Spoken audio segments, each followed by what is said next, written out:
You're listening to the AmWritingFantasy podcast. In today's publishing landscape, you can reach fans all over the world. Query letters are a thing of the past. You don't even need a literary agent. There is nothing standing in the way of making a living from writing. Join two best-selling authors who have self-published more than 20 books between them. Now, on to the show with your hosts, Autumn Burt and Jesper Schmidt. Hello, I'm Jesper. And I'm Autumn. This is episode 114 of the AmWritingFantasy podcast. And this is one of Autumn's favorite topics, and for me, not so much. That's fair enough, though I have to admit I have been so up to my nose in edits recently that maybe it's not quite as favorite as it is at other times of the year.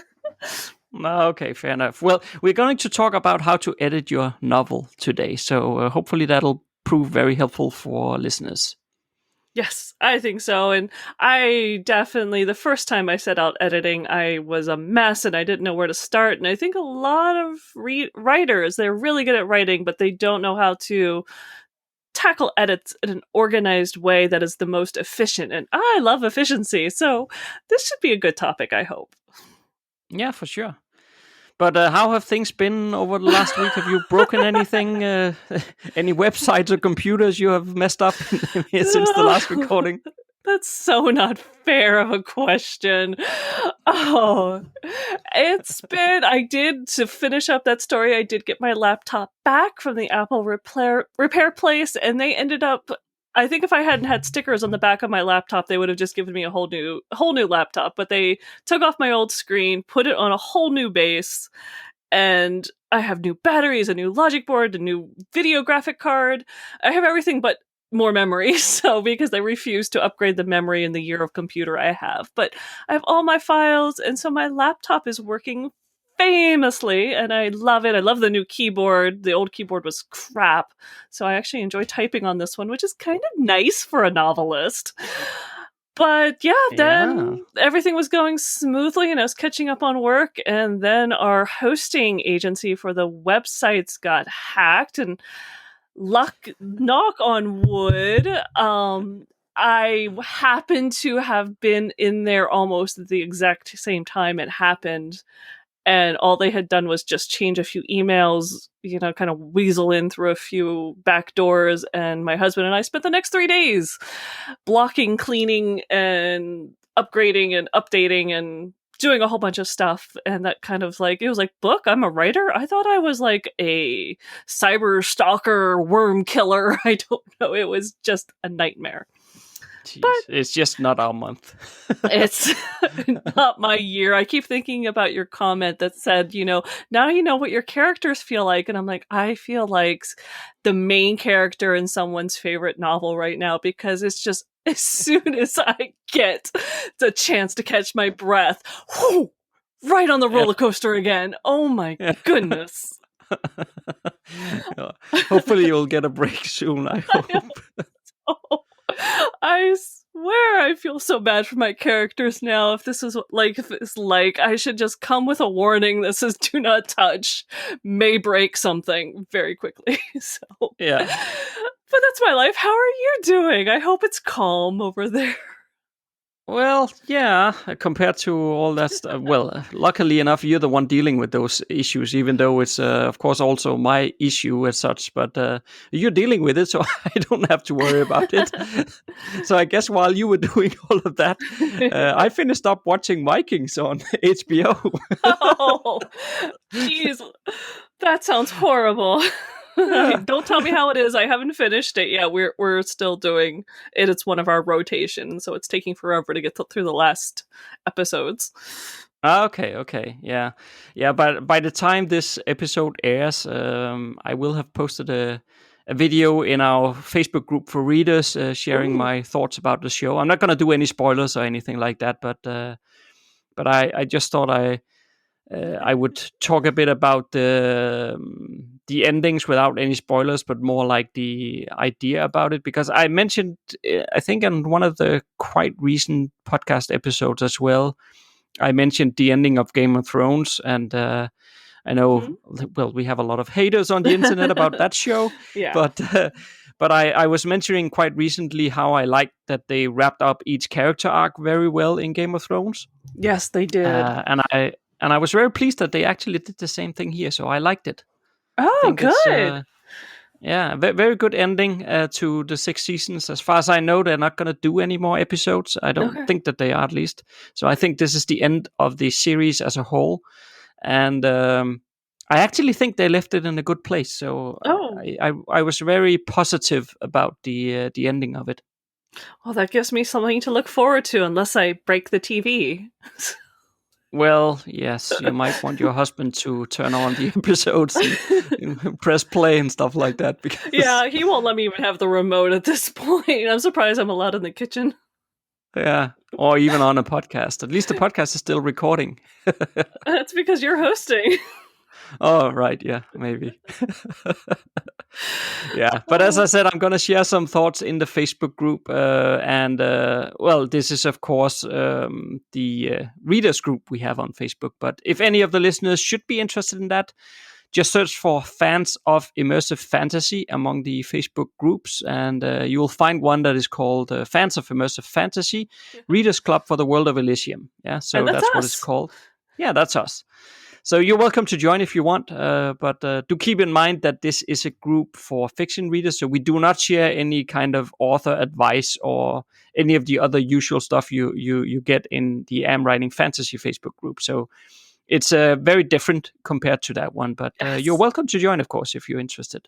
Absolutely. A week on the internet with the Am Writing Fantasy podcast. First, can I just mention that something came across over my Facebook feed? Sure. So I don't know if you noticed, but Jeff Bezos announced quite here recently that he was stepping down as the CEO of Amazon. Did you notice that? Yes, Adam told me about it, my husband. Right. And then, of course, I don't know if we authors are just like chronicle worried about all kinds of things. I don't know. But then I noticed some posts on my feed where some authors were concerned now because when Jeff Bezos started out Amazon, it was like an online bookstore that he started. So and we know he likes books.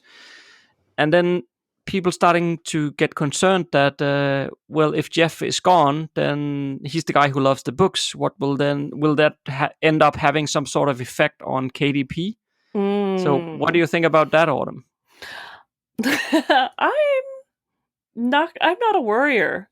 And so, I mean, it to me, it's always been Amazon might not, it won't. I mean, there's just no way it is always going to be the number one place to buy books. Things will change, and that's why you should build your own fan base and mailing list, because if Amazon went belly up tomorrow, that way you'd still have a way of reaching readers. You know, that's very true indeed. I honestly think it matters absolutely nothing. It's not going to change anything that Jeff Bezos is not the CEO anymore. I really don't think so. I think the readers are so active, and it's a part of Amazon that unless it was losing money, they wouldn't cut it off.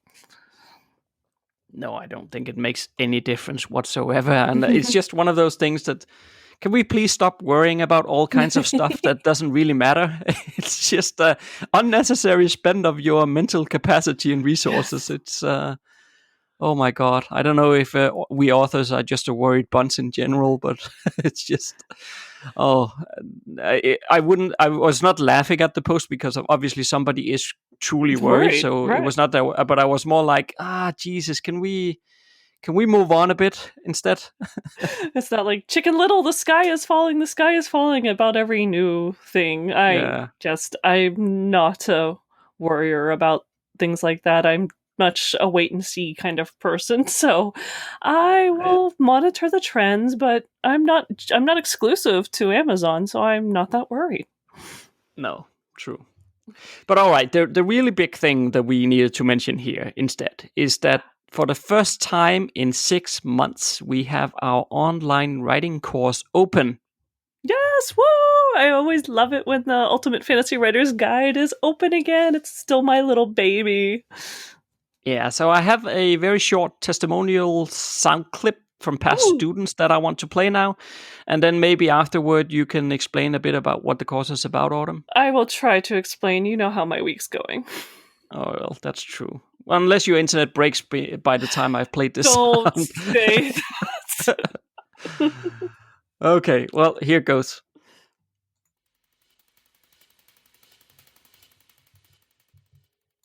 Hi everyone, I'm Catherine. I'm currently working my way through the Ultimate Fantasy Writer's Guide, and I've been finding it very helpful. One of my main problems has been plotting. I had a very hard time getting my plot to go through and have continuity. After going through the workshops for the plotting section, I have now got a full plot and have begun writing. It has been very helpful for me, and I'm sure you will find it very helpful too. Thanks.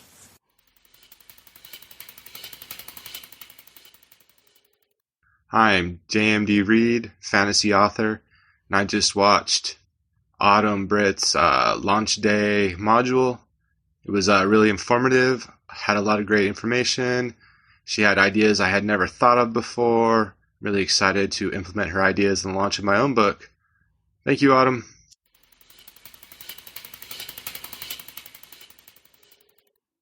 I highly recommend the Ultimate Fantasy Writer's Guide because it's one of the best programs I've ever seen.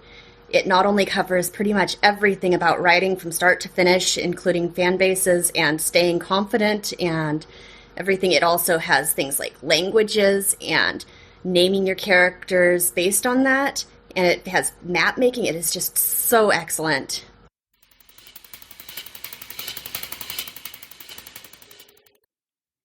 Map making, that's just like, oh, I love map making. Yeah, we both have that. That's what brought us together almost as fantasy maps. So that's how we first really started talking. So go figure. Yeah. So maybe you can share a bit about what's in this course.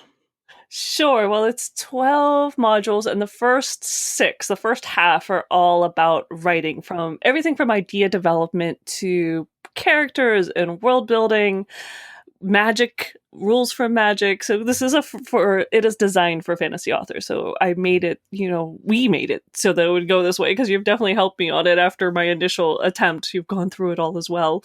And after that, it breaks down the actual writing process into writing the beginning, writing the middle, the mushy middle, and writing the end, and the components that go into each of those areas.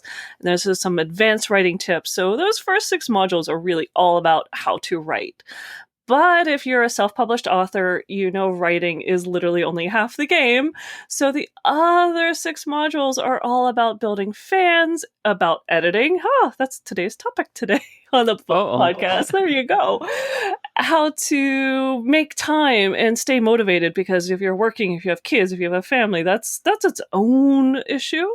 And then, author platforms. And I still remember one of the questions when I was uploading my debut novel, Born of Water, was that, those questions on Amazon, and how do you answer them? And am I really answering them correctly? The first time you go through it, it is definitely like, oh, shoot, you don't know what to do. So it goes through all of those questions, what you need to know, do when you go to upload, and how to launch your book, launch it to fans, how to get reviews, and then how to take all of that if you want to keep going and make an career, make an author platform, an author brand, and talks about that. So it really steps you through from having an idea to having a platform, all in one course, because I was tired of all these places that just like buy this one here, buy that one there, and then they often contradict each other. No, it's all in one course, one voice. It'll get you there steadily, surely, as long as it takes you to get through it all. Yeah, and the course is online as well. It is self-paced, so you can do it from the safety of your home. And I think these days that's pretty good. I have loved that we do have a live component. We have the student Q&A every month, and I really I love it. I love seeing the students and hearing about what they're doing and what they're writing. It's just a total perk me up kind of day. Absolutely. And it's also the first course we created, which means that over the years we've added quite a few bonus modules to the course. So that you'll get access to those too. And as well, I should mention that there is a 30-day money back guarantee, no questions asked. So if you don't like the course after purchasing it, you just let us know and we will get you a refund. And we're not going to ask why or anything. We'll just refund you the money, and it's simple as that. Yes, exactly. You can't lose by trying it out and seeing if it's going to work for you. And I really hope it does, because it is full of everything that has made a difference in my writing, my career, and how things have gone and why I'm a full-time author now. So I hope it helps you too. Yeah. So we've included a link to the course in the show notes. So if this is something that you think will be useful for you, you need to go and check that out. But you have to be quick about it, though. Yes. So because we're closing the course for another 6 months, a week after this episode airs. So you'll need to get in before the 7th of March. Otherwise, it's going to be closed again. So don't tally around, or whatever you say in English. Dilly-dally. Do not dilly-dally. Dilly-dally. Come and join us. And on to today's topic. So, editing. Editing! You sound much more enthusiastic already than I do. Well, I want to start with a quote. One of my favorite quotes is definitely Hemingway's. It is, write drunk and edit sober. I just love that one. And it is very true, because writing tipsy can help the flow of creativity. But when it comes to editing, you need to have a clear head. I don't think it's very healthy, though, long term, that stuff. It depends on how much you're drinking. Well, yeah, okay. But if you get tipsy, there's the other advice that you should write every day. So if you're getting tipsy every day, I think it's probably not the best of combinations. I think pirates would make really good writers. Oh, yeah. Maybe actually they would, yeah. Or Vikings. Or writers would make good pirates. Yeah. Oh, Vikings would be excellent writers. Yeah, there you go. See? You just need to find the right audience. Yeah, that might actually be true. But I was thinking that maybe we could go through some different ways one can edit a novel, and maybe share some pros and cons on the different approaches. Or Absolutely. And for me, I wanted to share too, like, my organization, how I see it as different layers and different levels, because by doing that, you can refine it without wasting too much time. So I think those are important too. But so you found some different types or topics of editing? Well, more like some different ways of doing it, I guess more. So I could think of 4 different ways. And there might be a bit of overlap in them to some degree, I guess. But But the first one I had was basically edit as you go. And this is certainly not something I recommend doing. But I guess the pro of doing that is that once the manuscript is done, it's done. Yeah. And that's it. That's pretty nice. I always, there was a writer I knew when I had my previous job as a conservationist, and when I went to visit him, and we talked, I was a conference, I'd worked with soils and plants and things, and so he would put it in terms he thought I would understand. He's like, I'm a gardener. In the morning, I go and tend, I plant my vegetables, and in the afternoon, I weed. So he did edit as he goes. In the morning, he would write. In the afternoon, he would edit. And I always thought, well, that's a fun way of doing it. But I also think he was nonfiction, and so I think that's easier. But with fiction, there are times, we just had this discussion in the AmWritingFantasy group, because this was a recent post, and there are times and there are people who do edit as they write. I think that you would have to be a good plotter so that you're not wasting your time editing something that you're going to end up cutting. But it's so much easier to edit something written. Yeah, that was also the con I have with this one, is basically that you do run the risk that, let's say you get to chapter 35 and then you figure out, oh, shoot, I need to change something back in chapter 20. which is now fully edited. So you put in the man hours to do the editing, and now you have to go back and change it, which means you have to edit it again. So, and let's say that maybe you haven't plotted that well, so you have a bit of a mess on your hand, which then means that by chapter 8 and 11 and 14 and 17 and 18 and so on, there's stuff you need to correct. You're going to spend quite a lot of time re-editing the same stuff again after changing it. So I'm not 100% fan of this approach, I must admit. No, I really try to avoid it. There's times I will go back and edit in, like I recently realized I was missing a point of view of a character that I really thought, when I realized it was important, I was 3/4 of the way through the novel. So I had to go back and add like 2 or 3 chapters in. That was editing. And sometimes there's just like, I realize that there's something that's wrong and I just need to get it right, or it's not flowing correctly. So I'll go and edit. But in general, I just leave myself notes. And I wait until I go through my first layer of editing before I go and tackle real edits, the true edits. Otherwise, I just leave notes for yourself. I have a whole folder in Scrivener that's just editing notes of things I want to go back in and change. Or I do it where I go and it's available through... it's there so that I can go back and, I'll put it like right in the Scrivener file, right in the chapter I need to go and edit. I'll just add a comment or a note saying, hey, add this in too. Yeah. Yeah, I also feel like, I don't know. I've burned my burned myself and learned my lessons enough when I got like 50k words into the first book I wrote, and then figured out that I had to ditch the whole thing. And just imagine if I had edited as I went as well. Oh my god! Plus, I would say that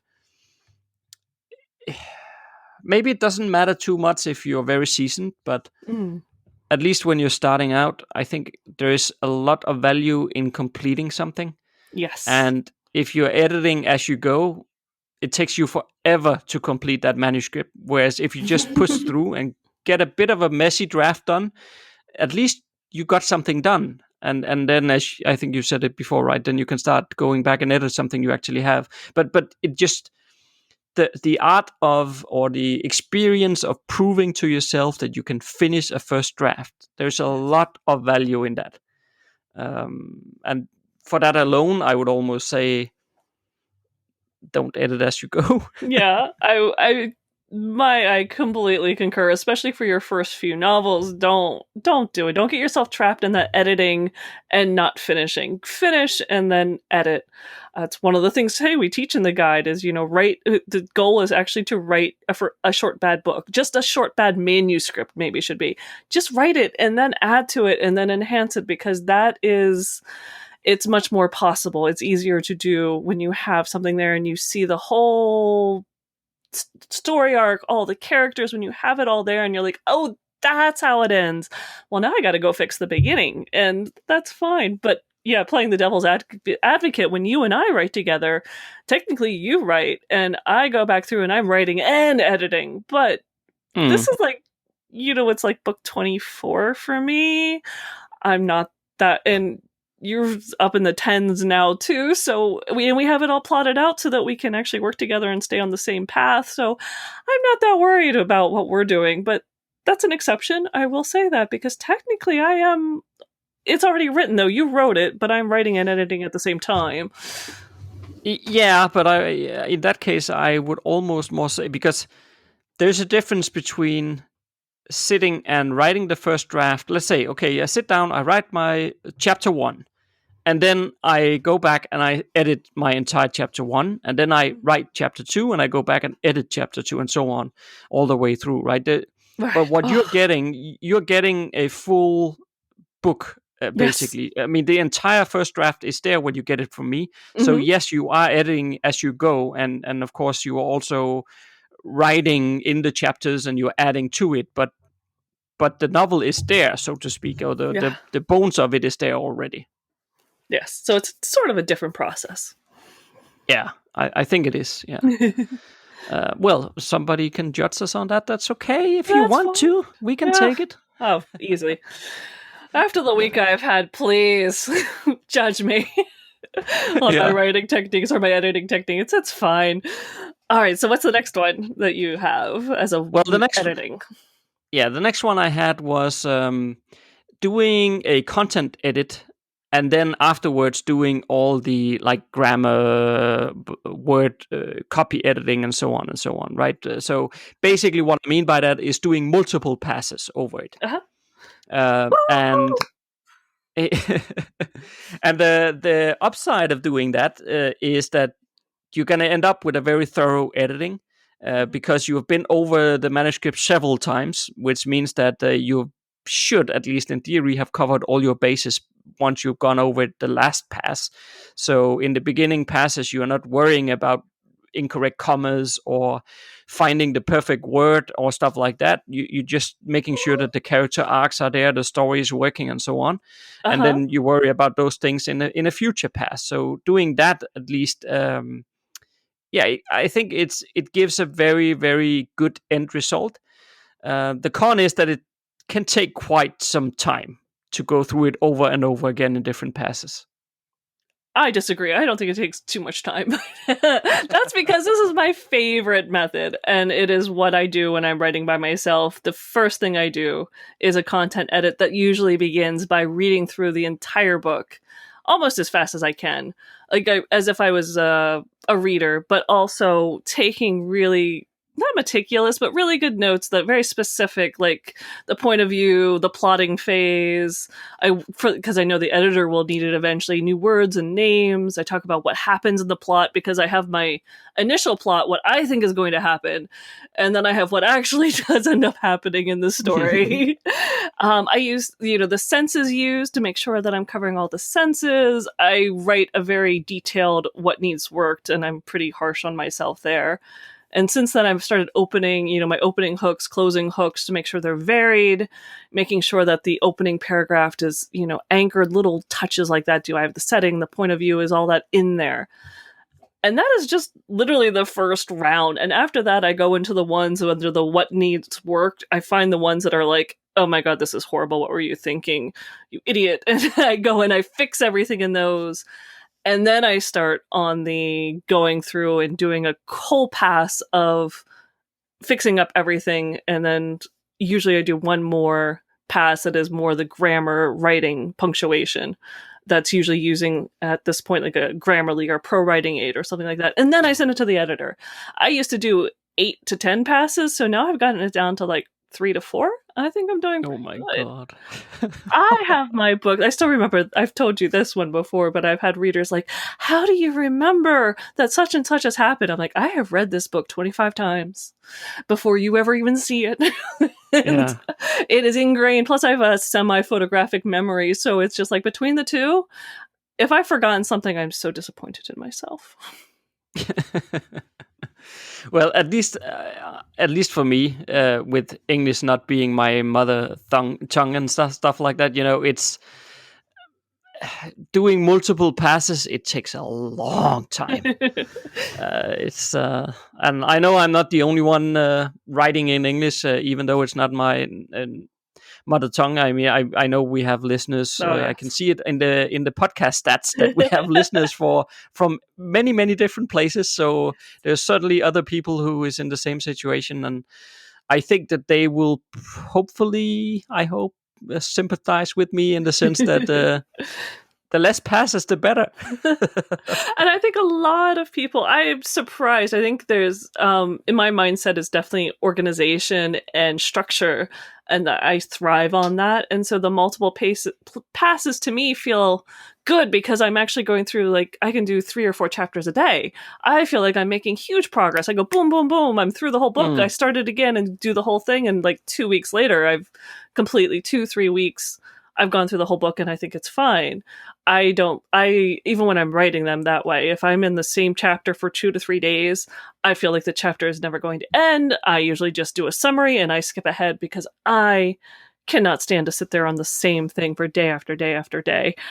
I like lots of irons in the fire. I like getting through things. So it works well for me because it's very fast. Lots of fast edits.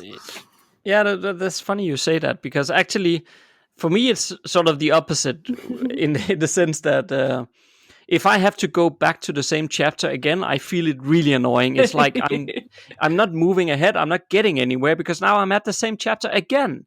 So I really like to. It might take longer, yeah, but I like to do one chapter and then it is done. Yeah. Because then I'm not going back to that chapter, and I know I can tick it off my to-do list, and I know it's gone. But whereas going back and redoing it, I don't know, it annoys me in one way or another.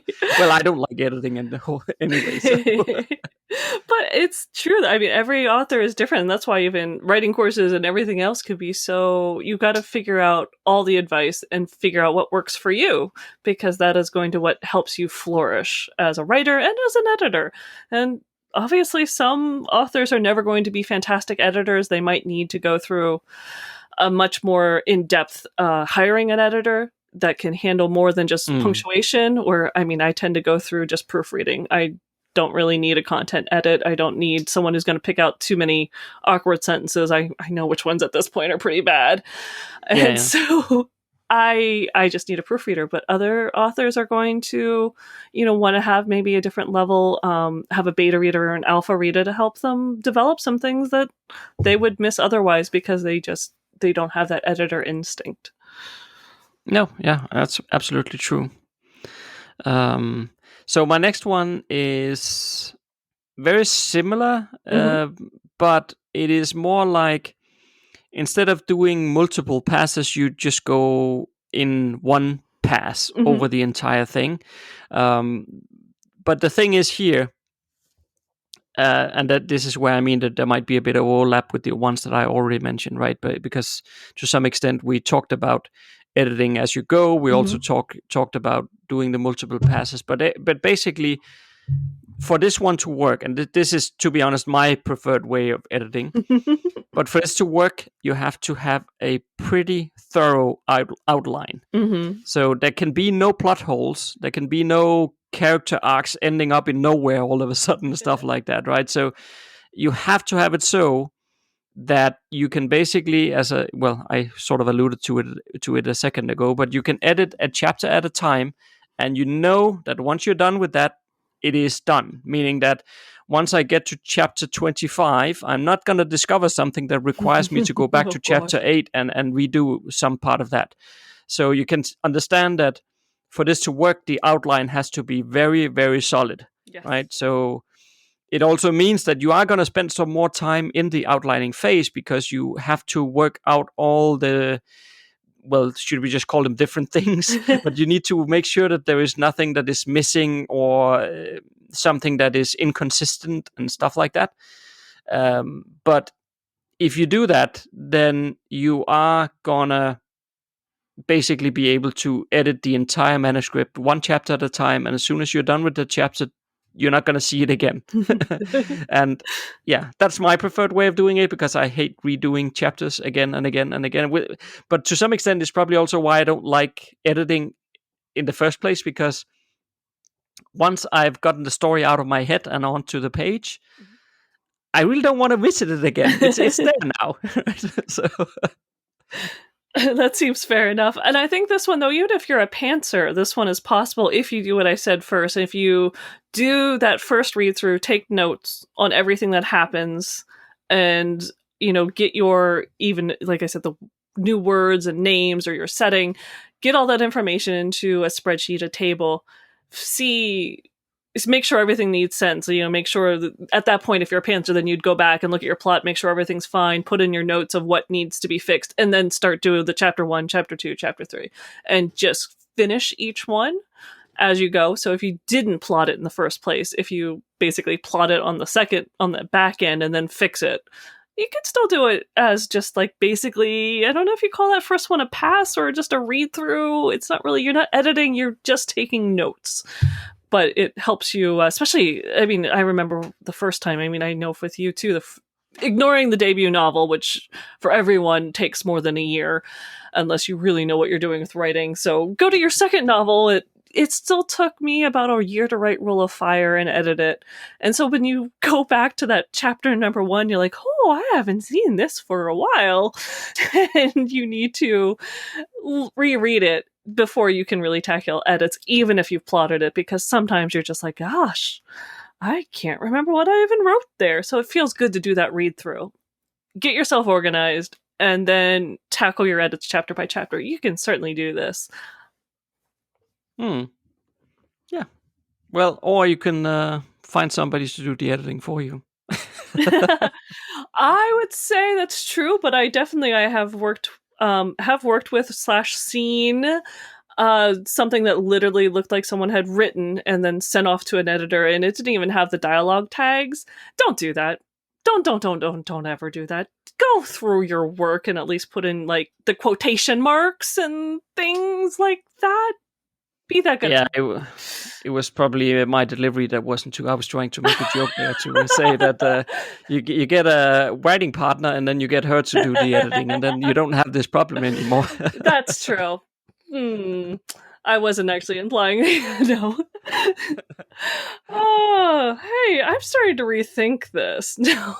Oh, okay. No, absolutely not. I do enjoy writing with you and editing, so that's fair enough. Yeah. Well, as usually, we're lucky that we're good at different things. Yes, so, that's very true. And if I found the itch to write, I still have my own back burner projects going on. Right. Yeah, that's true. The last thing is not really a fourth way of doing it, to be honest. It's probably more like an add-on thing, and I can't say too much about it because obviously I'm not the one editing, but I wanted to put it in here just because then maybe you could add a bit about how you do it. But this is basically like whether you do it as a one go or you do several passes, and then this part is incorporated into one of those passes.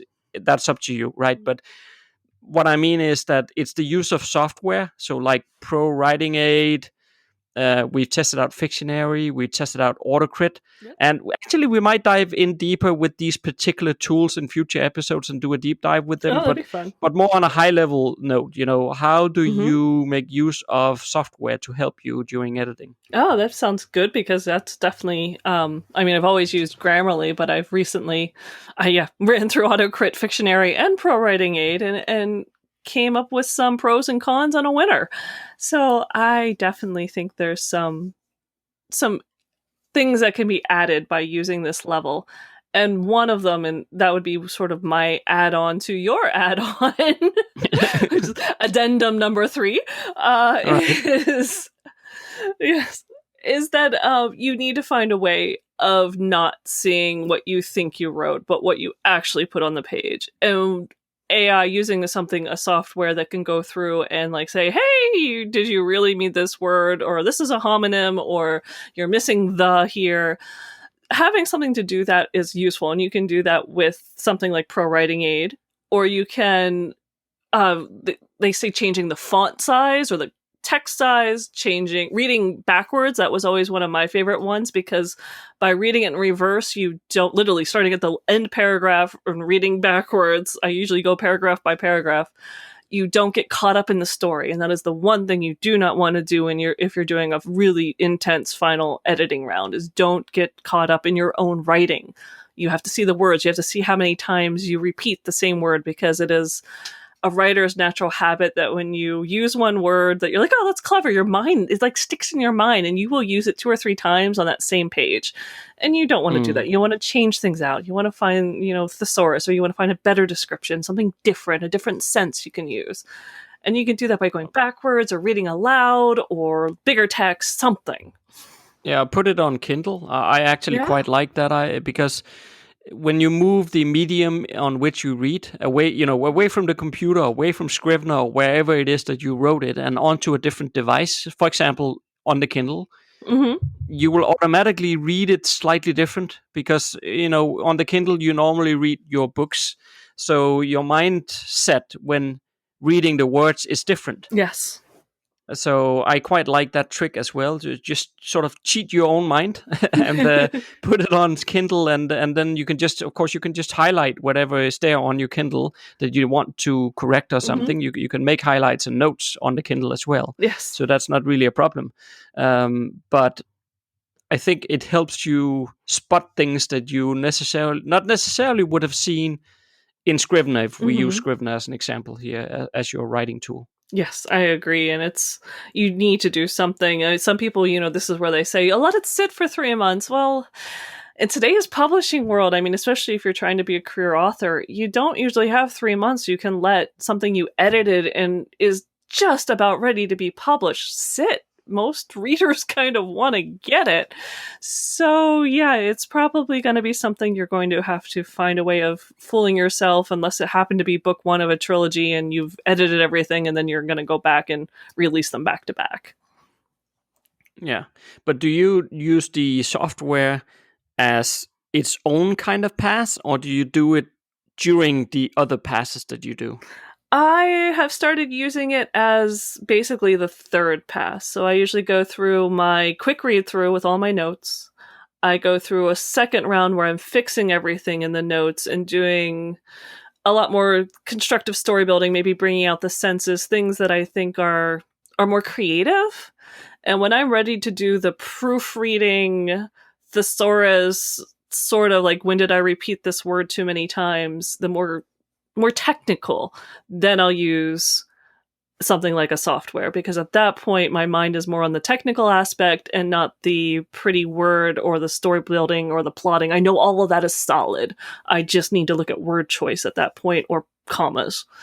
And it's literally, supposedly left brain, right brain is not really a thing, but to me it's left brain, right brain. So when I have switched over to the sheer technical side, I don't have to worry about the creative side anymore, unless I'm trying to choose sumptuous over delightful or something like that. Right. Okay, well, very good. Is there any more on your process there that you want to share? Otherwise, I think I have a bit of a conclusion for us here. No, I think I've covered sort of how I do my process. So I think, hopefully give someone some tips that there are many ways of editing. About the only wrong way, the one we don't recommend, is to do it literally as you're writing, especially if you haven't even finished the chapter. Don't start editing and doubting yourself, especially if you're using it to just never finish because you don't think it's good enough. That's not the point of editing. If you're starting to do it as an undermining technique, and only you know if you're doing it that way, if you have that little writer's voice and the doubt creeping in saying, that's not good enough, you got to keep working on it, you got to keep working, and you're never getting anywhere, just stop that, tell it to shut up, and finish your chapter, finish your entire first novel, and then go back and learn to edit it. Don't give in to kicking it down the road. Finish it. No, fair.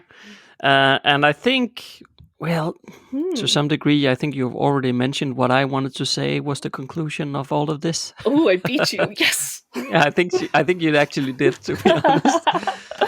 But then maybe just to reiterate, then, because it is important. And the point is just that there is no right or wrong way of editing your novel. It really comes down to testing out the different options and then see what works for you. So we mentioned some options here. I'm sure that maybe some listeners can think of even more, and if you can, let us know. But at least we mentioned some options here, some pros and cons to each way of doing it. But I think the best thing you can do for yourself is to actually try out these different options. You might, intuitively feel like, I think this one works best for me, but honestly, you don't know until you've tried it. So test them out. And maybe even you're going to end up finding your own way, which might be a combination of some of them, that you like one element from one approach and another from another. And then you combine it, and then you have something that works for you. So I think that's the best advice we can give when it comes to editing. And it's the same thing more or less goes for writing in general, that you have to find your own path, and nobody can tell you how to do it. Yes, and if you can't find your own path, find a writing partner who has a good path and send it to them. That was part of the conclusion as well. Okay, so next Monday, we are going to have a bit of fun. Autumn and I will share with you 10 terrible ways to creating characters, so you can look forward to that. If you like what you just heard, there's a few things you can do to support the AmWriting Fantasy Podcast. Please tell a fellow author about the show and visit us at Apple Podcast and leave a rating and review. You can also join Autumn and Jesper on patreon.com/AmWritingFantasy. For as little as $1 a month, you'll get awesome rewards and keep the Am Writing Fantasy podcast going. Stay safe out there and see you next Monday.